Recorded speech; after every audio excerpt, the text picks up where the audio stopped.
അടുത്തത് നമ്മൾ ഡിസ്കസ് ചെയ്യുന്നത് ട്രാൻസ്പോർട്ട് ഓഫ് ഓക്സിജൻ എന്നുള്ള ബ്രീത്തിങ് ആൻഡ് എക്സ്ചേഞ്ചിന്റെ ഫോക്കസ് ഏരിയയാണ്. അതിൽ ആദ്യം പറയുന്നത് എങ്ങനെയാണ് ഓക്സിജന്റെ ട്രാൻസ്പോർട്ട് പോസിബിൾ ആവുന്നത് നമ്മുടെ ബോഡിയിൽ നിന്നാണ്. ഇവിടെ നമുക്ക് കാണാം RBC. ഈ RBC നമുക്കറിയാം നമ്മുടെ ബ്ലഡിൽ ഏറ്റവും കൂടുതൽ കാണുന്ന ഒരു ഫോംഡ് എലമെന്റ് ആണ് RBC, റെഡ് ബ്ലഡ് സെൽസ്. ഈ RBC അതിന്റെ ആ റെഡ് കളർ വരാനുള്ള കാരണം അതിനൊരു റെസ്പിറേറ്ററി പിഗ്മെന്റ് ഉണ്ട്, HB, ഹീമോഗ്ലോബിൻ, അയൺ കണ്ടെയ്നിങ് ആണ് ഹീമോഗ്ലോബിൻ. ഇത്രയും കാര്യങ്ങൾ നമുക്ക് എല്ലാവർക്കും അറിയാവുന്ന കാര്യങ്ങളാണ്. ഇനി രണ്ട് പ്രോസസ് ആയിട്ടാണ് ഓക്സിജന്റെ ട്രാൻസ്പോർട്ട് നടക്കുന്നത്. എങ്ങനെയാണ് ആ ട്രാൻസ്പോർട്ട് എന്നുള്ളതാണ് നമ്മൾ പഠിക്കാൻ പോകുന്നത്.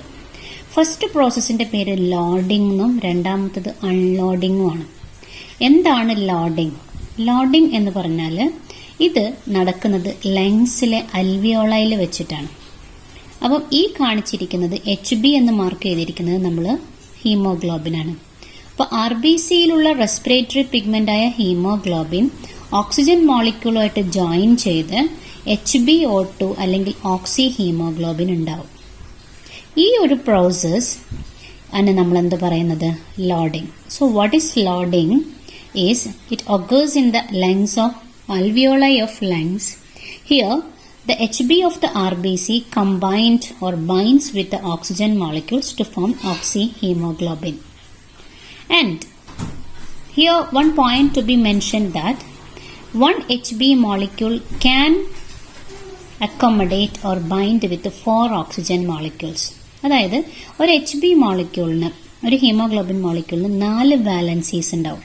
ആ 4 വാലൻസീസിലേക്ക് 4 ഓക്സിജൻ മോളിക്യൂളിനെ സാച്ചുറേറ്റഡ് ആക്കാനുള്ള ഒരു കപ്പാസിറ്റി HBക്ക് ഉണ്ട്. ഇനി ഈ HBയും ഓക്സിജനും തമ്മിൽ ജോയിൻ ചെയ്യാൻ വേണ്ട കുറച്ച് ഫാക്ടേഴ്സ് ഉണ്ടാവും ലങ്സിൽ. എന്തൊക്കെയാണ് ആ ഫാക്ടേഴ്സ് എന്ന് പറഞ്ഞിട്ടുണ്ടെങ്കിൽ, ഒന്നാമത്തത് high PO2. PO2 means partial pressure of oxygen. രണ്ടാമത്തത് ലോ PCO2. നമുക്കറിയാം ഓക്സിജന്റെ അളവ് എപ്പോഴും ലങ്സിൽ കൂടുതലായിരിക്കും. അതേപോലെ കാർബൺ ഡൈ ഓക്സൈഡിന്റെ അളവ് കുറവായിരിക്കും. P മീൻസ് പാർഷ്യൽ പ്രഷർ എന്നാണ് ഇവിടെ ഉദ്ദേശിക്കുന്നത്. അപ്പൊ ലോ PCO2 ആയിരിക്കും, less hydrogen ion concentration and low temperature. ഇത്രയും ഫാക്ടേഴ്സ് ആണ് ലോഡിങ്ങിന് വേണ്ടിയിട്ട് നമുക്ക് ആവശ്യമുള്ള ഫാക്ടേഴ്സ് എന്ന് പറഞ്ഞാൽ. നേരെ ഓപ്പോസിറ്റ് റിയാക്ഷൻ ആണ് അൺലോഡിംഗ് എന്ന് പറഞ്ഞാൽ. എന്താണ് unloading? It occurs in the tissues. ഈ ഫോം ചെയ്തിരിക്കുന്ന ഓക്സി ഹീമോഗ്ലോബിൻ അല്ലെങ്കിൽ HbO2 dissociate in the tissues to form HB and oxygen. ഇവിടുത്തെ പേർപ്പസ് എന്ന് പറഞ്ഞാൽ ഓക്സിജന്റെ മോളിക്യൂളിന് നമ്മൾ ടിഷ്യൂസിലേക്ക് കൊടുക്കുക എന്നുള്ളതാണ്. അപ്പോൾ ടിഷ്യൂസിലേക്ക് ഓക്സിജനെ കൊണ്ടുവരുന്ന ആളാണ് ആര്? HB എന്ന് പറഞ്ഞിട്ടുള്ള RBCയിലെ പിഗ്മെന്റ്. അപ്പൊ ഈ HbO2 ഫോം ചെയ്ത് ലങ്സിൽ നിന്നും ബ്ലഡ് വഴി ട്രാൻസ്പോർട്ട് ചെയ്ത് ടിഷ്യൂസിന്റെ അടുത്തെത്തും. ആ ടിഷ്യൂസിൽ വെച്ച് HbO2 ഡിസോസിയേറ്റ് ചെയ്തിട്ട് HBയും ഓക്സിജനുമായിട്ട് കൺവേർട്ട് ചെയ്യുകയാണ് ചെയ്യുന്നത്. ഈ ഓക്സിജനെ ടിഷ്യൂസിലേക്ക് എടുക്കുകയും HB റീസൈക്കിൾ ചെയ്യുകയാണ് ചെയ്യുന്നത്.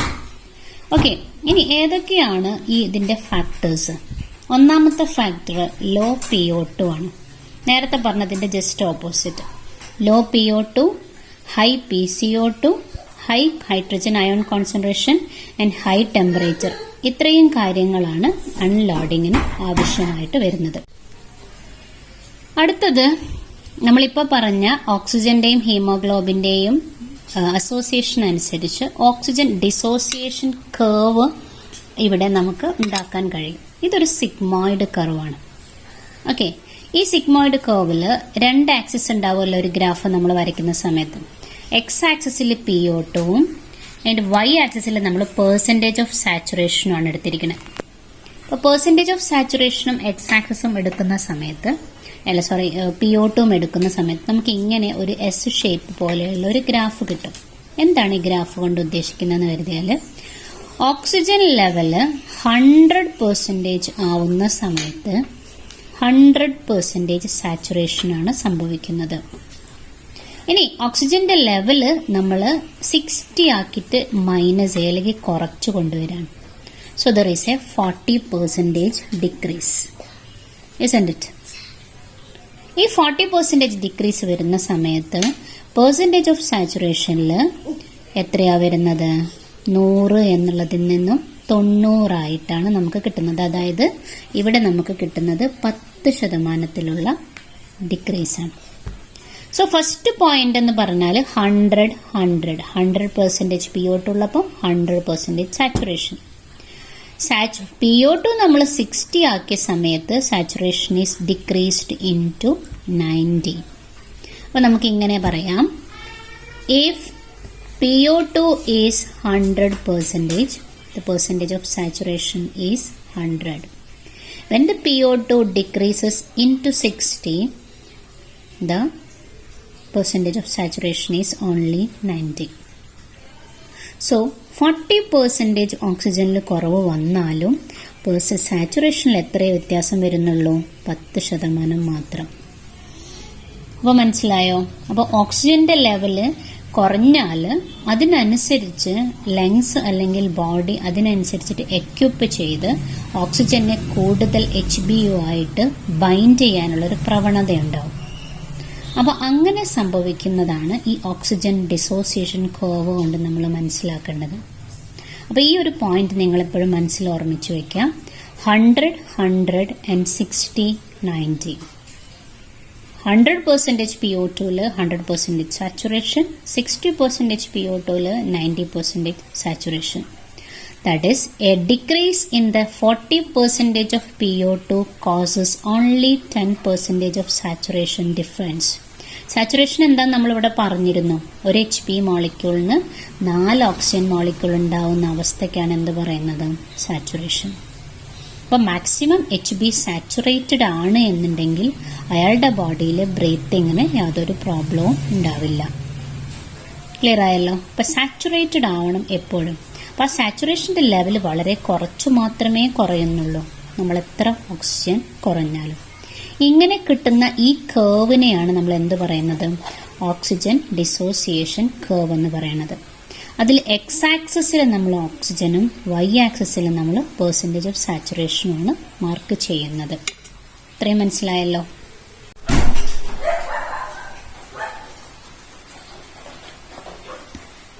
അടുത്തത് ലങ്സിലും ടിഷ്യൂസിലും നടക്കുന്ന പ്രോഗ്രാമാണ്. നമ്മൾ നേരത്തെ പറഞ്ഞു ലങ്സിൽ ലോഡിങ്ങും ടിഷ്യൂസിൽ അൺലോഡിങ്ങുമാണ് നടക്കുന്നത്. Oxygen get bound to HB, ഓക്സിജനും HBയും കൂടെ ബൈൻഡ് ചെയ്യുന്നത് ലങ്സിൽ വെച്ചിട്ടാണ്. അപ്പോൾ ഇവിടുന്ന് ലങ്സിലേക്ക് വരുന്ന നമ്മളെടുക്കുന്ന അറ്റ്മോസ്ഫിയറിക് ഓക്സിജന് ആ ഓക്സിജനെ ബോഡിയിലെ എല്ലായിടത്തും എത്തിക്കാൻ വേണ്ടിയിട്ടുള്ള ഒരു ട്രാൻസ്പോർട്ടിംഗ് വെഹിക്കിളാണ് ആക്ച്വലി HB എന്ന് പറഞ്ഞാൽ. അപ്പം നമുക്കറിയാം, നമ്മുടെ ഒരു വീട്ടിൽ നിന്ന് നമ്മൾ വേറൊരു സ്ഥലത്തേക്ക് പോകണമെന്നുണ്ടെങ്കിൽ നമുക്കൊരു വെഹിക്കിൾ വേണം അല്ലേ? അപ്പോൾ ആ വെഹിക്കിളാണ് ആക്ച്വലി ഇവിടെ ഓക്സിജനെ കൊണ്ടുപോകാൻ വേണ്ടിയിട്ട് HB ഉപയോഗിക്കുന്നത്. 2, ആ HB തന്നെയാണ് HbO2 ആയിട്ട് ഇവിടെ കൺവേർട്ട് ചെയ്യുന്നത്.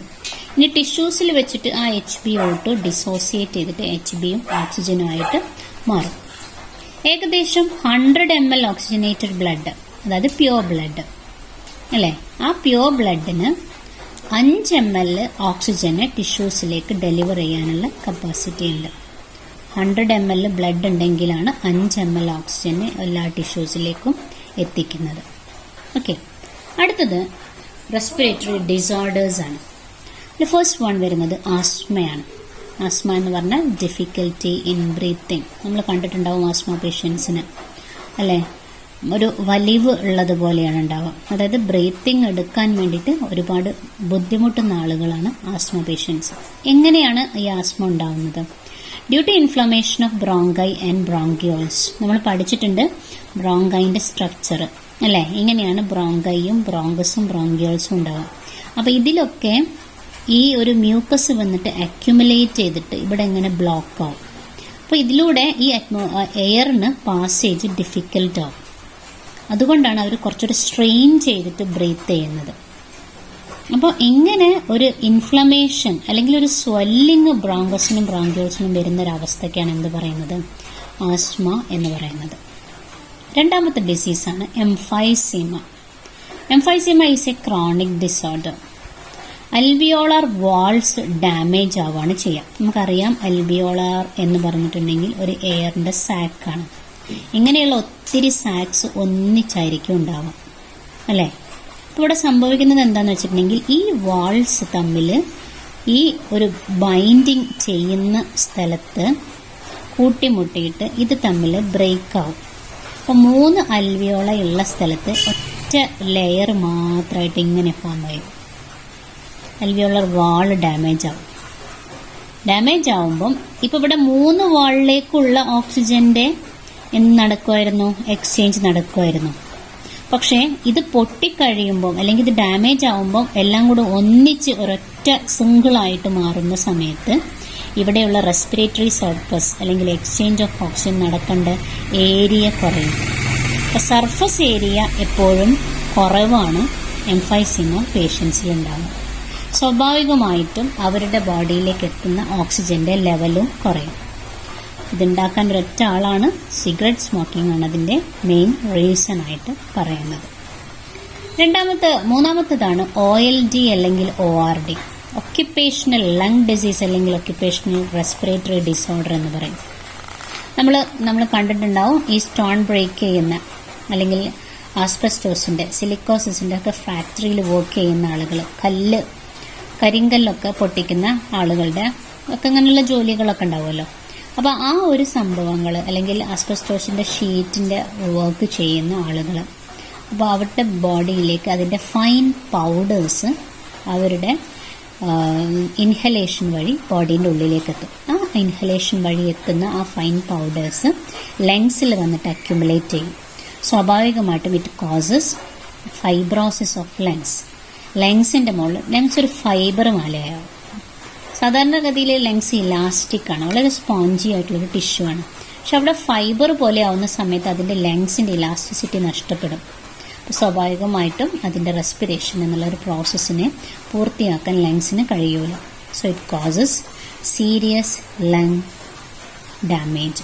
ലങ്സ് തന്നെ സീരിയസ് ആയിട്ട് ഡാമേജ് ആയി പോകുന്നൊരവസ്ഥ.